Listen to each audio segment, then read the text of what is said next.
Pariyatti Audiobooks presents Sangha at the Crossroads, From Facing the Future by Bhikkhu Bodhi, narrated by Shalina Hetherington.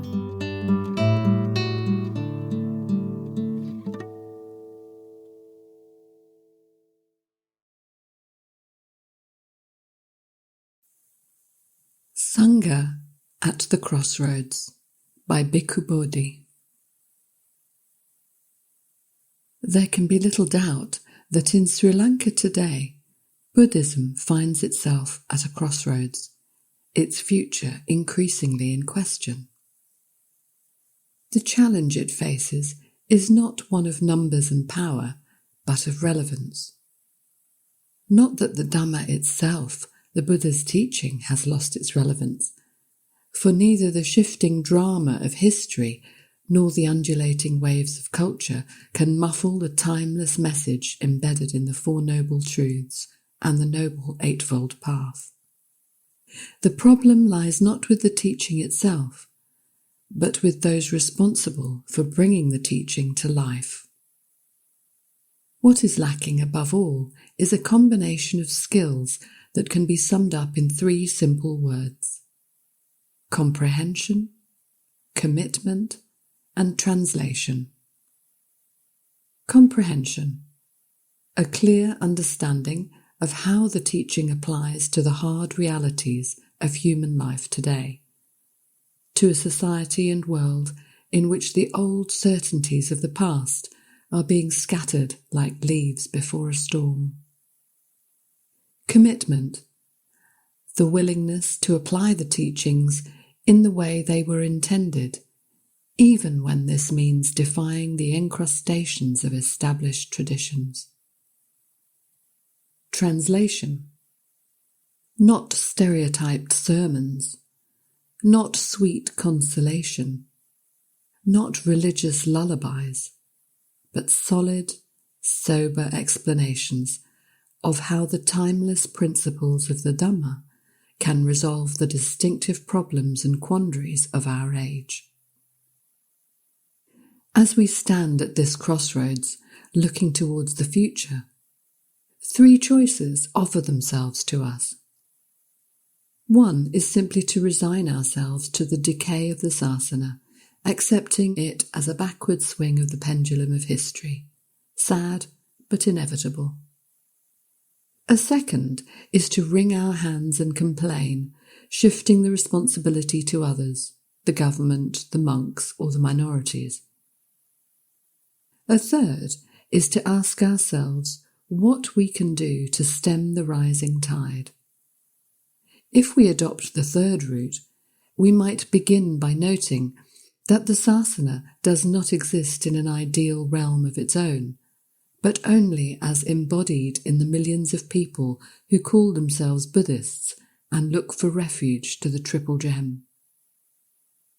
This statement might sound obvious, even trite. However, if we reflect for a few moments, we will see that, though obvious, it has enormous implications, for it means that we ourselves are ultimately responsible for the prosperity and decline of the sasana. Our own views, attitudes, and conduct decide whether the sasana is to thrive or wither. To recognize this is to see that the welfare of the sasana ultimately rests on our shoulders, not on some state, ministry, or ecclesiastical council. Just as the health of the body depends on the vitality of its cells, so the strength of the sasana ultimately devolves on ourselves, the cells in the living organism of Buddhism. In this article, I want to focus on one particular constituency of Buddhists in present-day Sri Lanka, the Bhikkhu Sangha, the order of monks. I intend to examine, though briefly, the problems it faces and its prospects for the future.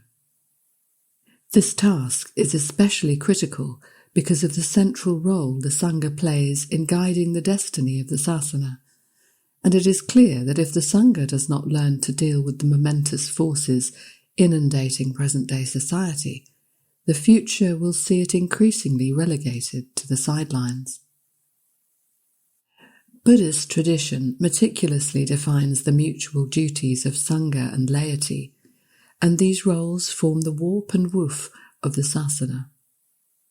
The monks are to uphold the teaching by study, practice, preaching, and moral example. The lay people to support the monks by offering them the 4 requisites of robes, food, lodging, and medicines. This intimate relationship between the 2 communities has provided a stable basis for the persistence of the sasana through the centuries. Despite the fluctuations of Buddhist history in Sri Lanka, which at times had sunk so low that even a proper Sangha could not be found, whenever Buddhism thrived, the relationship between the monastic order and the laity has been its lifeblood. This relationship of mutual assistance, however, found its supporting matrix in a stable agrarian society with clearly defined social roles and a lifestyle governed by common religious and ethical norms. That is precisely what has altered so radically today. A global culture driven by exponential technological innovation and a relentless free market economy has made its presence felt in every corner of this land, challenging every obstacle to its dominance. In consequence, the entire social order has been shaken up by upheavals that reach from the halls of economic and political power right through to the most remote villages and temples.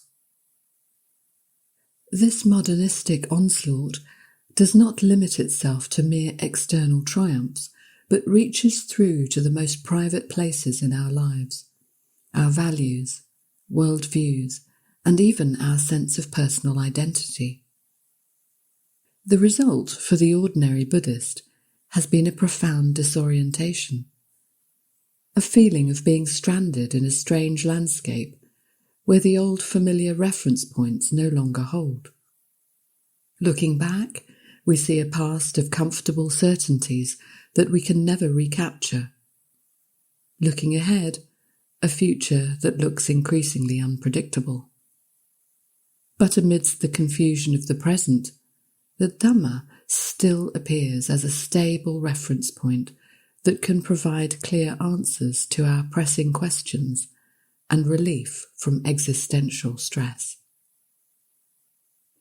This brings us right to the crux of our problem, the problem of relevance, of conveying the timeless message of the teaching in a language that can address the difficult, unique, complex problems we face navigating our way through the postmodern world.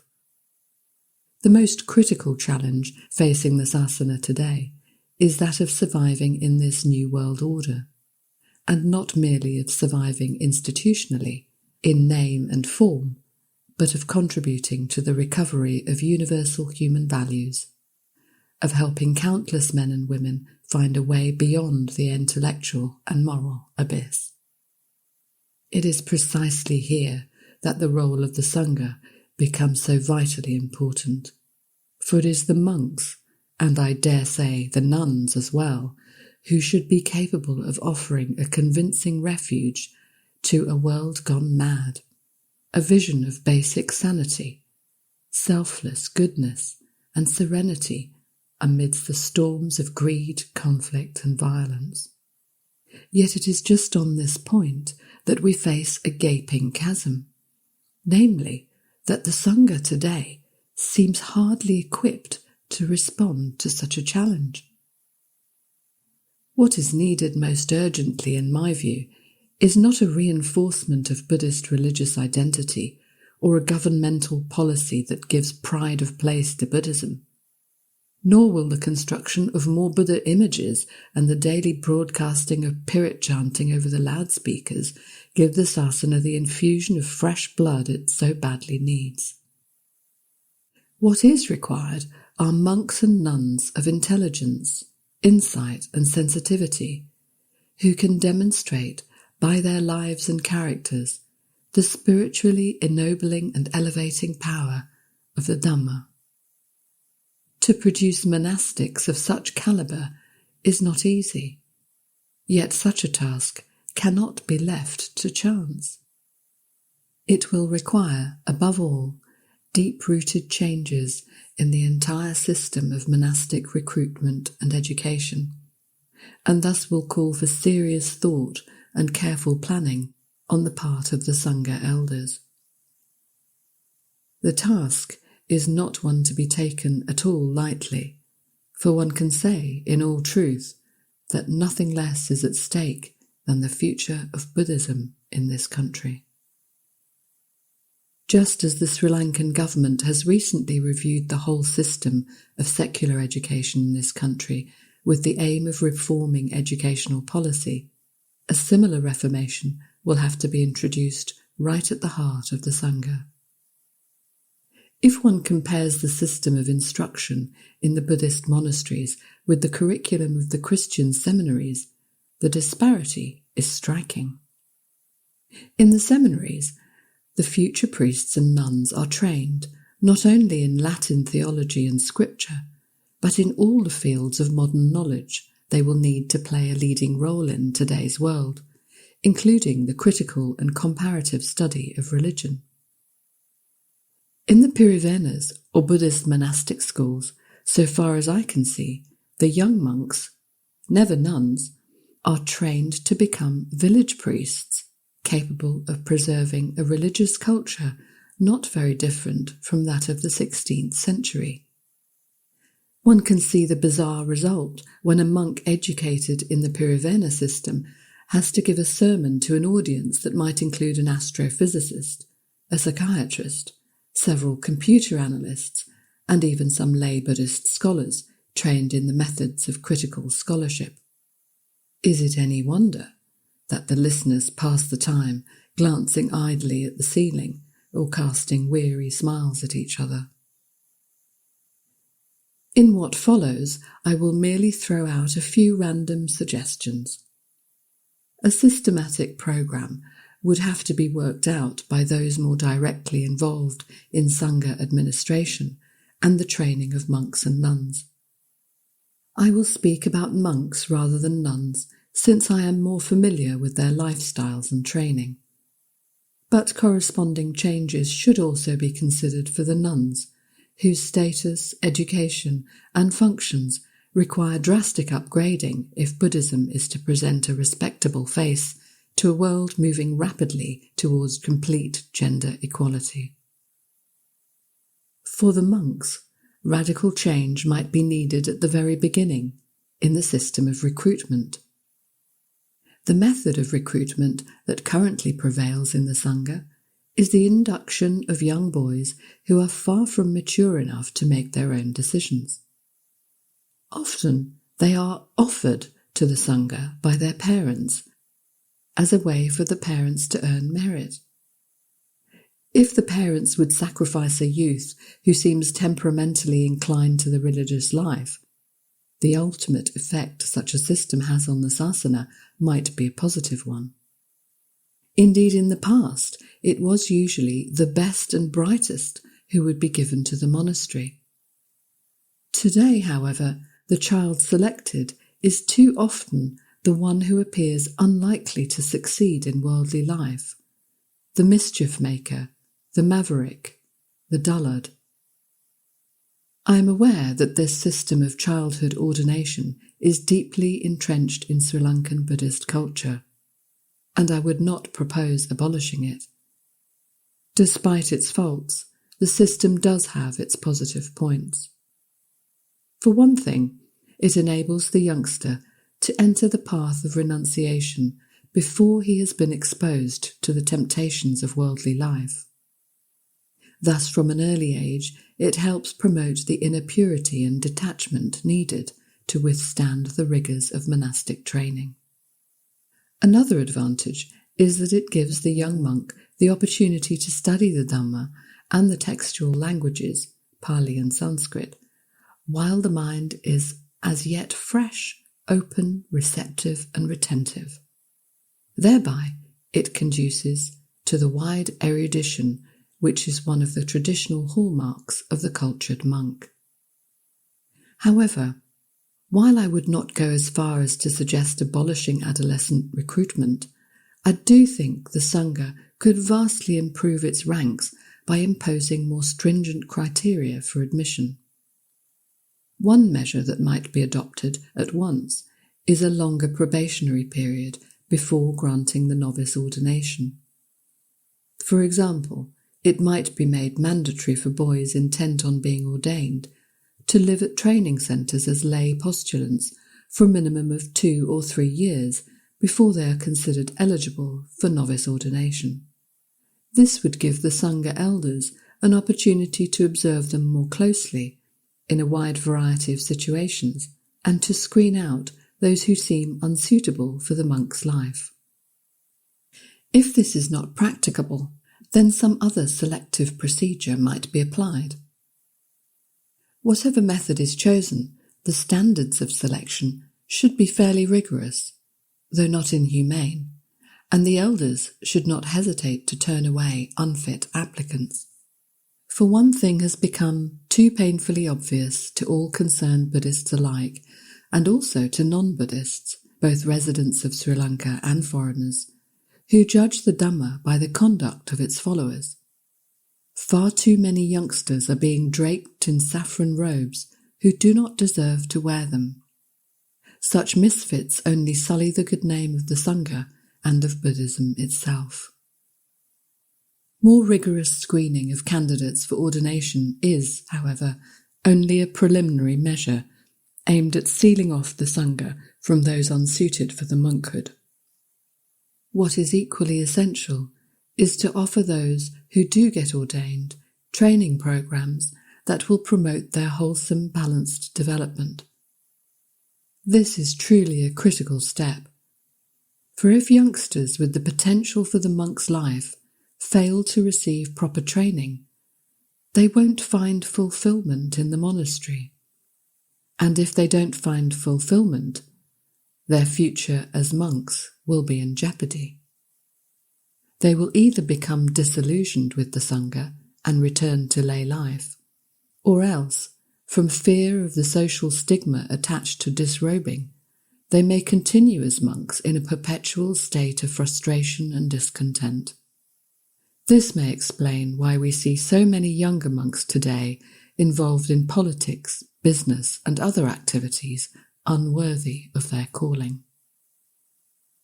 What is necessary above all is for the young monk to find meaning and happiness in his chosen path of life, a path that does not offer the immediate satisfactions available to his comrades who remain behind in the world. If so few monks today seem to show a real joy in the Dhamma, I suspect this is because the Dhamma is not being presented to them in a way that inspires joy. For the Dhamma to exercise a magnetic power that will draw the young monk ever deeper towards the heart of the holy life, it must address their needs and aspirations at a deep interior level. This means that it has to be offered to them in a way that arouses an immediate, sincere, and spontaneous response. Lay Buddhists often complain about indiscipline in the Sangha and appeal to the Sangha elders to impose stricter controls over their pupils. I do not want to slight the problem of poor discipline, and I agree that stricter enforcement of the Vinaya rules is essential. But I would also contend that poor discipline is more a symptom than a cause. What is primarily required is not so much stricter discipline as a far-reaching spiritual renewal that bubbles with vitality, and such a renewal cannot be instigated merely by imposing stricter disciplinary controls from above. This approach might even turn out to be counterproductive. If not conjoined with other measures designed to effect more fundamental changes in the quality of the training, it might turn the monastery into an open-door prison, with the monk's life made to feel like a lifetime prison sentence rather than a path to liberation.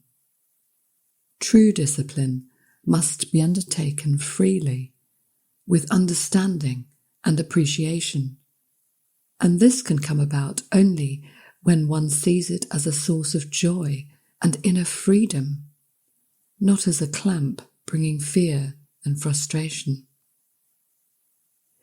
If the Sangha is to rediscover its strength and vigour, it is necessary for those who receive ordination to find a meaningful role for themselves in their lives as monks. Such a role has to resolve two contrary demands. On the one side, it must remain faithful to the ancient ideals prescribed for the Sangha by the Buddha himself, ideals which express the governing purpose of the monastic vocation. On the other, it must respond to the fluid realities of life in the contemporary world, enabling the monk to feel he has a truly relevant role in relation to the wider community. This last point is especially important. In present-day Sri Lankan society, as I explained earlier, tumultuous changes are taking place on every side, and one of their consequences is to place the monk in an ambiguous position, almost a double bind.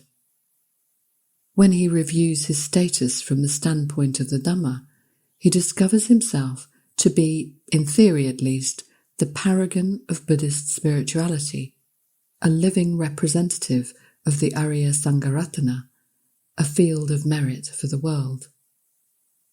Yet when he considers himself in relation to contemporary society, he is made to feel like an anachronism, a relic from an earlier age, and he thus finds his status and function stamped with profoundly disturbing question marks. These contradictory messages can precipitate a state of unbearable inner tension. One outlet from this tension is to accede to the archaic status of the traditionalist and thus become a spokesman of rigid conservatism, stubbornly resistant to change. The other outlet moves in the opposite direction, towards rebellion against all authority, including that of the Dhamma itself. Precisely this, I believe, underlies the dilemma that confronts so many young, capable, intelligent and earnest monks once they graduate from novice status and face the prospect of a lifetime commitment to the Sangha. If one listens with one's inner ear, one can hear their questions rarely expressed hanging in the air. Are we to pass our lives as mere symbols on which others can hang their sentimental piety, pushed to the sidelines of a secularized country running in blind pursuit of economic growth? Are we to spend our days marginalized, engaged in ritualized routine of endless alms offerings, Pirit recitations and pujas, functioning as religious decorations in the alcoves of people's lives far removed from the real action? Are we to go on preaching sermons in which we're expected to repeat only what the listeners have already heard 100 times before, merely to tickle their sense of piety? The rebellious and recalcitrant behaviour of so many younger monks, I believe, should be read as a silent protest against this fate, a way of saying, let us not be fashioned into somebody else's image of what we should be. Let our inalienable humanity not be sacrificed at the altar of social expectations. If such messages are read correctly, we would see that the appropriate response should not be one of indignation, but of compassion and heartfelt desire to help. Those who wish to help the Sangha must be less quick to criticize and condemn. Instead, they should be ready to make a genuine effort to understand the aspirations of these younger monks and help them find a context giving meaning and value to their lives, confirming the correctness of their decision to ordain. The most important steps will have to be taken by the Sangha elders, who will need to review the whole process of monastic training. But one point should be clearly understood above all else. The quest for a meaningful role in relation to present-day society should never be used by the monk to justify adopting a lifestyle that betrays his special calling. This means that the monk must not seek to make his mark on society as a political activist caught in the interminable conflicts of party politics, nor should he be turned into a tonsured social worker or a specialist in worldly arts and sciences. The defining characteristic of the monk's life is renunciation, and this should never be undermined by a concern to find a relevant role in society. If properly undertaken, the life of renunciation is sufficiently relevant on its own, a perpetual reminder of where the true good for human beings is to be found. Perhaps the best way to gain an insight into the kind of changes needed in the system of monastic training is to pose the question, what is the role the monk should fulfill once he reaches maturity? And this leads on to the next question, what is the proper aim and purpose of the monk's life? A meaningful program of monastic education, which is at the same time a program of monastic formation, should be formulated as answers to these questions. When we look at the whole situation of Sri Lankan monasticism, we see that with a few noteworthy exceptions, the monastic training in this country is sadly deficient. What underlies this deficiency is the lack of a clear conception of a monk's special vocation. Admittedly, in a country where some 70% of the population is Buddhist, monks are needed to cater to the religious needs of the people. But we have to ask, does this justify the almost complete neglect of the unique system of spiritual training prescribed by the Buddha for the Sangha? Did he intend the order to consist entirely of ritual specialists and cultural custodians, and to postpone the treading of his path to liberation to some future existence? To arrive at a correct conception of the goal of monastic training, we have to pierce through the established social norms and popular conventions that govern Sangha life today, not stopping until we have recovered the original conception of the monastic calling sounded by the Buddha himself. It is this conception that must be drawn out from the massive volumes of Buddhist scriptures, rejuvenated with a breath of fresh air and placed before the monk's inner eye as the real reason for his vocation. It is towards the realization of this ideal that the monastic training should be directed. To work out the details of this is a task that must be given a great amount of careful and intelligent thought. Here I can only speak in generalities. The first and overriding generality is to recognize that the primary purpose behind the monastic path is personal growth and spiritual transformation in the direction pointed to by the Buddha, growth towards Nibbana, final liberation from suffering, transformation guided by the clear-cut steps of the Eightfold Noble Path. Stated so boldly, however, this expression of the goal may be too abstract, too remote from the everyday concerns and aptitudes of a young monk who is just setting out on his training. So let us put it differently, into a language that is more immediate and concrete.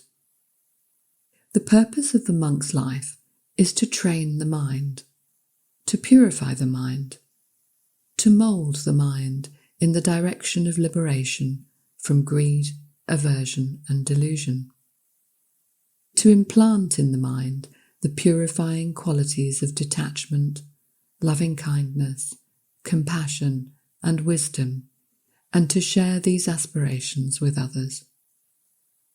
Whatever mode of expression is chosen is of secondary importance. What is of primary importance is a clear recognition that the guiding purpose of the monk's life should be the spiritual growth and self-transformation of the individual monk, and all other aspects of the training should be subsumed under this.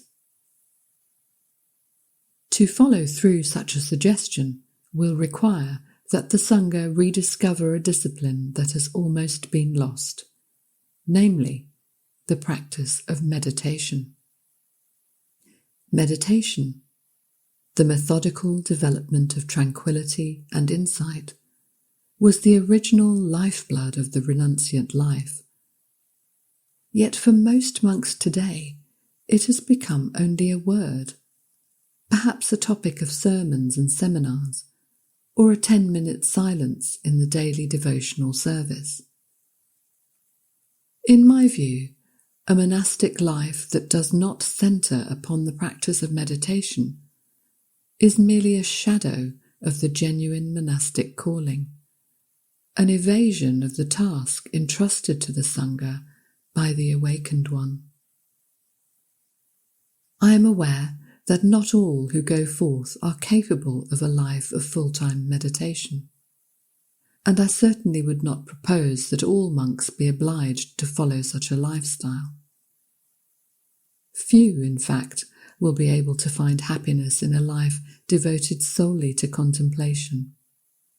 And throughout its long history, the Sangha has had the flexibility necessary to accommodate members of diverse skills and temperaments. Within the Sangha, there must be administrators, scholars, teachers, preachers, social advisors, counsellors, ritual specialists, and others. And the monastic training must prepare monks to fill these varied niches, what the Christian monastic tradition calls the active vocations. The more intellectually inclined monks must also be exposed to the various branches of modern knowledge which will enable him to establish bridges between the Dhamma and the intellectual advance of humankind. Philosophy and psychology, comparative religion, history and literature and art. But for the monastic life to remain faithful to its original calling, the practice of meditation must be restored to its rightful place, not at the fringes, but at the centre. The meditative life, however, must also be integrated with a wider sense of the universal social message of the Dhamma. Otherwise, it can become self-enclosed and stagnant. In fact, one of the most regrettable turns taken in the historical evolution of Theravada Buddhism, not confined to Sri Lanka, but quite pervasive here, has been the sharp division of the Sangha into meditating forest monks and non-meditating town and village monks.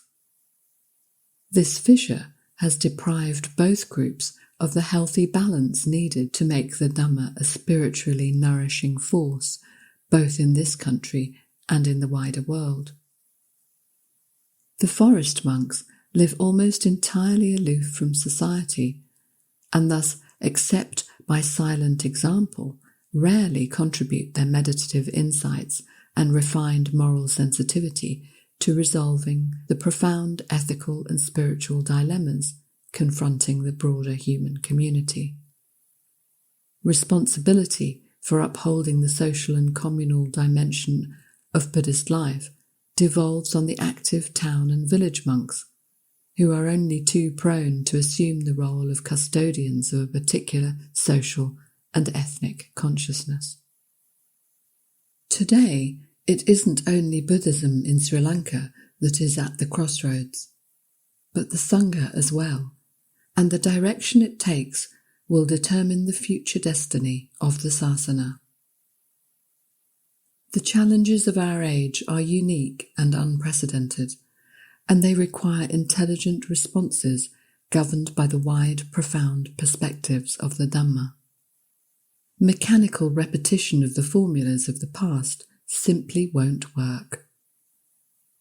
If the Sangha continues to adhere unthinkingly to established, self-stultifying structures and does not take up the urgent task of internal criticism and renewal, it will be condemning itself and Sri Lankan Buddhism to irrelevance. For both alert lay Buddhists and the world community as a whole, it will be just another antiquated institution struggling to hang on to its privileges. Today, a cloud of moral and spiritual confusion hangs over humankind, a cloud that grows increasingly darker and thicker. It is the true task of the Sangha and of Buddhism itself to help dispel this confusion with the Buddha's own boundless wisdom and compassion. But if the Sangha is to rise up to this challenge, it must be ready to make some radical changes in its own system of recruitment, training and practice. True, this will be a difficult task, but it is one that must be met.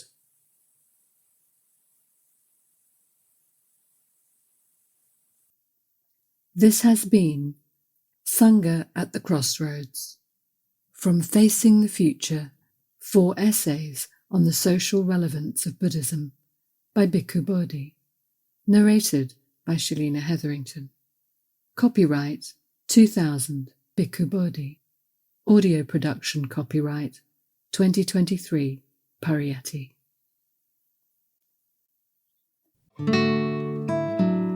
Pariyatti, a non-profit 501c3 organization, offers a wide variety of books, eBooks, videos, and audiobooks about the teachings of the Buddha, the Pāli language, and Vipassana meditation. Browse our complete catalog at www.pariyatti.org.